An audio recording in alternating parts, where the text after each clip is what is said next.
Hey,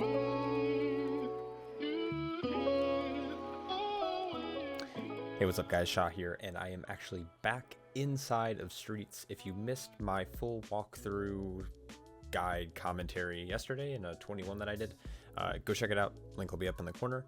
But something that I forgot to include in the video, because in that run, if you've watched it, I actually had to run out because I was in the wrong soul bind and I didn't realize it. So during a very specific and quite important part of the route, you actually don't get to see it at all. I just kind of say like, oh, we will skip to the Oasis, and I left it at that. And it seems like a good bit of you actually had some questions about what that looks like exactly. So here we are in our different run. This is actually before that run. This is earlier in the week. And I just want to walk through exactly what that woe skip means and what it accomplishes in a pretty short amount of time.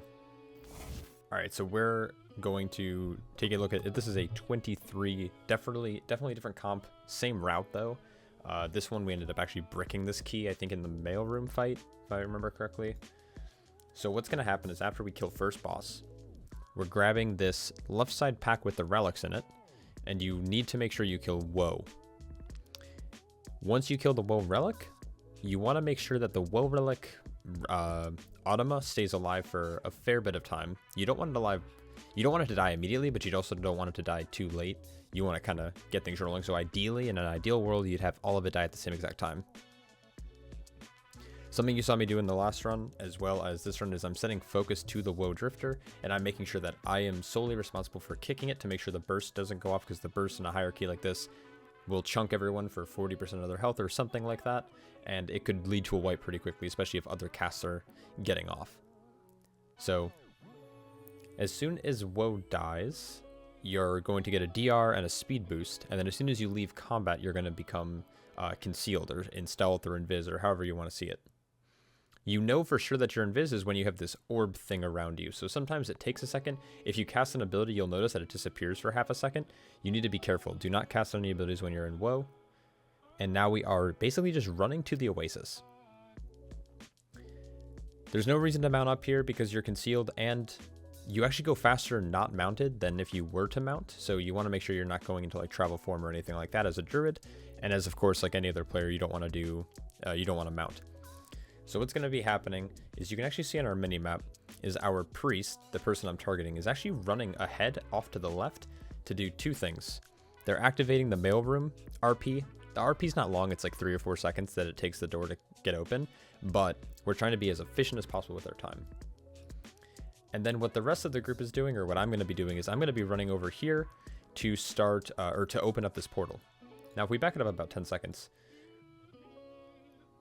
there's this NPC here, and once he starts this voice text, you basically have started the RP for the Oasis, at least part of it.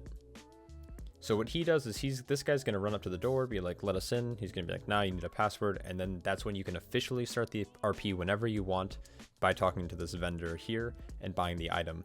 And again, what our priest is doing is he's going off to the left to make sure that we're activating the portal that's out there, just in case we have any deaths, or if we need to, for some reason, teleport around quickly in the instance, and making sure that we start mailroom RP.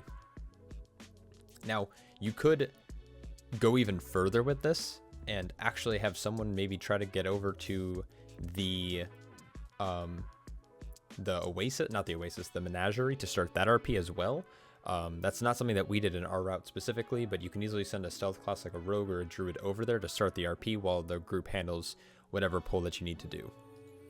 So that's essentially the skip. This video is going to be super short, only a couple minutes long.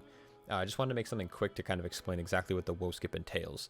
This dungeon is pretty annoying when it comes to RP elements. The 3rd, 4th, 5th, and the 3rd, 4th, and 5th boss all have really bad RP components to them. The mailroom boss isn't horrible in any way. It's just it takes a couple seconds for the door to open, so you want to kind of try to get as much done while you're waiting around. Like when you're moving throughout the dungeon, you want to make sure you're kind of unlocking these things. If there's ever any changes to my route, or if there's any other like iterations of this strat, I'll definitely make a video about it, but I hope that this helps. So thanks so much for commenting in my last video. If you haven't seen it, again, it's going to be in the description. It's going to be up in the left-hand corner of the screen, right-hand corner of the screen. And yeah, hope this helps. Hope you're staying happy, healthy, and I'll catch you all in the next one. Take care.